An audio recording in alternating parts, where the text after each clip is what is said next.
Selamat kita berjumpa kembali, jemaatku yang dikasih Tuhan, jemaat GKJ Pemalang. Sungguh sukacita di dalam namamu, Yesus yang sudah memberi kehidupan, kita diperjumpakan dalam masa Pentakosta. Puji Tuhan. Haleluya. Kembali kita dipertemukan dalam kasih Tuhan Yesus. Saudara-saudaraku, jemaat Tuhan yang terkasih. Menginjak hari kelima, hari ini kita diajak Tuhan memahami bagaimana hidup ini, yaitu keluar dari sindrom minoritas. Kita berdoa lebih dahulu. Di dalam namamu Yesus, kami datang. Senantiasa rindu Engkau sapa. Sapalah kami dengan firman-Mu yang memberi kehidupan. Dalam namamu. Amin. Kita landasi dengan bacaan firman di dalam Kisah Para Rasul 26 ayat 19 hingga 29. Sebab itu ya Raja Agripa, kepada penglihatan yang dari surga itu tidak pernah aku tidak taat. Tetapi mula-mula aku memberitakan kepada orang-orang Yahudi di Damsyik, di Yerusalem, dan di seluruh tanah Yudea, dan juga kepada bangsa-bangsa lain, bahwa mereka harus bertobat dan berbalik kepada Allah, serta melakukan pekerjaan-pekerjaan yang sesuai dengan pertobatan itu. Karena itulah orang-orang Yahudi menangkap aku di bait Allah, dan mencoba membunuh aku. Tetapi oleh pertolongan Allah aku dapat hidup sampai sekarang dan memberi kesaksian kepada orang-orang kecil dan orang-orang besar. Dan apa yang kuberitakan ini tidak lain daripada yang sebelumnya telah diberitahukan oleh para nabi dan juga oleh Musa. Yaitu bahwa Mesias harus menderita, sengsara, dan bahwa ia adalah orang yang pertama yang akan bangkit dari antara orang mati, dan bahwa ia akan memberitakan terang kepada bangsa ini dan kepada bangsa-bangsa lain. Sementara Paulus mengumpulkan semuanya itu untuk mempertanggungjawabkan pekerjaannya, berkatalah Petrus dengan suara keras, "Engkau gila, Paulus, ilmumu yang banyak itu membuat engkau gila." Tetapi Paulus menjawab, "Aku tidak gila, Petrus yang mulia. Aku mengatakan kebenaran dengan pikiran yang sehat. Raja juga tahu tentang segala perkara ini. Sebab itu aku berani berbicara terus terang kepadanya. Aku yakin bahwa tidak ada sesuatu pun dari semuanya ini yang belum didengarnya. Karena perkara ini tidak terjadi di tempat yang terpencil. Percayakah engkau, Raja Agripa, kepada para nabi? Aku tahu bahwa engkau percaya kepada mereka." Jawab Agripa, "Hampir-hampir saja kau yakinkan aku menjadi orang Kristen." Kata Paulus, "Aku mau berdoa kepada Allah supaya segera atau lama-kelamaan, bukan hanya engkau saja, tetapi semua orang lain yang hadir di sini dan yang mendengarkan perkataanku menjadi sama seperti aku, kecuali belenggu-belenggu ini." Demikian firman Tuhan. Berbahagialah kita. Berbicara minoritas, Bapak Ibu, inilah yang seringkali melekat dalam diri kita. Terlebih Kristen. Kita memang kecil dari bagian masyarakat atau yang sering dikatakan rakyat Indonesia. Berkali-kali kita dikatakan di bawah 10%.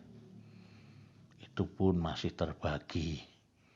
Kristen itu berbagai macam denominasi. Nah, sangat kecil kalau hanya Protestan. Nah, ini yang seringkali menjadikan kita ini dalam mengekspresikan iman dan pelayanannya sering terganggu. Nah, bagaimana dengan lingkungan sekitar? dengan panggilan hidup kita bergereja, menghambatkah pemberitaan Injil dan tugas-tugas kesaksian, sehingga orang rasanya ingin dalam zona nyaman saja. Ya, begini saja sudah cukup, tenang, tidak ada gangguan, sudah. Nah, inilah yang dikatakan sindrom minoritas. Nah, firman Tuhan hari ini kita diajak untuk memahaminya. Memang diperhadapkan dengan situasi kita seringkali juga enggan melakukan tindakan. Bagaimana tentang tempat peribadatan kita dengan hak dan sesuatu terhadap bangsa, sehingga seringkali kita mengalah dan yang terpenting aman selesai. Nah, Paulus hari ini mengajak kepada kita karena pengalaman pribadinya. Dia kecil di antara banyak orang. Bahkan bagaimana ia yang diselamatkan dalam kebangkitan Kristus merubah dirinya. Menjadi orang percaya, berani dan gigih menyatakan kebenaran dan keadilan sekalipun risikonya tidak kecil. Nah, kita sebagai buah karya penyelamatan Allah, gereja yang diyakini memberi keselamatan, mengajak kepada kita Paulus untuk berani keluar dari sindrom minoritas ini, gigih menyatakan kesaksian di tengah kehidupan masyarakat. Nah, bagaimana Paulus dari Damsyik yang kecil, Yerusalem sampai kemanapun menyatakan pertobatan. Tidak hanya orang Yahudi, orang Yunani, bahkan bangsa-bangsa lain. Nah, kuncinya memang pertobatan. Dan banyak yang akhirnya mengikut Yesus. Tidak takut dengan mayoritas, tidak takut dengan yang banyak. Sekalipun Paulus tahu risikonya, bahkan dia ditangkap, bahkan nantinya juga terpenjara. Nah, kita sebagai orang Kristen pun saatnya tampil berani, berjuang, suara kenabian, kebenaran, keadilan, menjadikan kita untuk tidak takut. Sekalipun mungkin ada rasa was-was, bahasa kristenisasi kita hilangkan. Paulus menyatakan ketika berhadapan dengan Raja Agripa, bagaimana dia sendiri mengingatkan kepada Raja Agripa. Bahkan ketika akhir dalam perjumpaannya, saya berdoa Raja dan semua yang hadir di sini akan mengikut Kristus. Luar biasa. Mari kita tinggalkan zona kenyamanan kita, namun juga kita tetap waspada. Kita diingatkan bagaimana cerdik seperti ular, tulus seperti merpati. Kesaksian pelayanan kita juga melihat situasi dan kondisi, namun tetap menyuarakan kebenaran dan keadilan. Selamat berjuang, saudaraku. Tidak perlu takut dengan minoritas, tetapi berusaha, bekerja, berkarya, menyatakan kebenaran Tuhan, agar nama Tuhan Yesus dimuliakan oleh semua orang. Amin. Kita berdoa. Terima kasih ya Yesus, Allah kami yang hidup. Hari ini Engkau nyatakan, Engkau tahu kami bagian kecil di Indonesia ini. Bahkan kami menjadikan minoritas. Dalam keadaan minoritas seringkali kami takut melakukan hal-hal untuk menyatakan kebenaran-Mu. Ketika memberikan bantuan dianggap kristenisasi. Ketika menjadikan tempat ibadah terhalang, tidak terizinkan.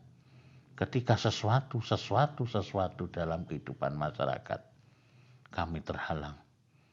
Sehingga kami seringkali justru diam, tidak bergerak. Menjadi kenyamanan kami, selama kami tidak terganggu dalam ibadah selesai. Namun hari ini Paulus memberikan contoh bagi kami agar keluar dari zona kenyamanan ini, bahwa sindrom minoritas ini harus kita buang. Kami harus menyatakan kebenaran dan keadilan, bahwa kami pun sama dengan yang lain. Tuntun, ajar dan sertai kami untuk berani dan kuat dalam menghadapi kenyataan, terlebih dalam kehidupan bersama masyarakat yang berbeda bahkan mayoritas. Kami percaya Tuhan akan menyertai kami. Terima kasih Tuhan. Amin. Saudaraku, kita mengakhiri persekutuan doa ini dengan ucapan syukur. Saudaraku kembali ke tempat berkarya, kembali tempat bekerja, kembali di dalam keluarga, dan senantiasa Tuhan memberkati saudara semua.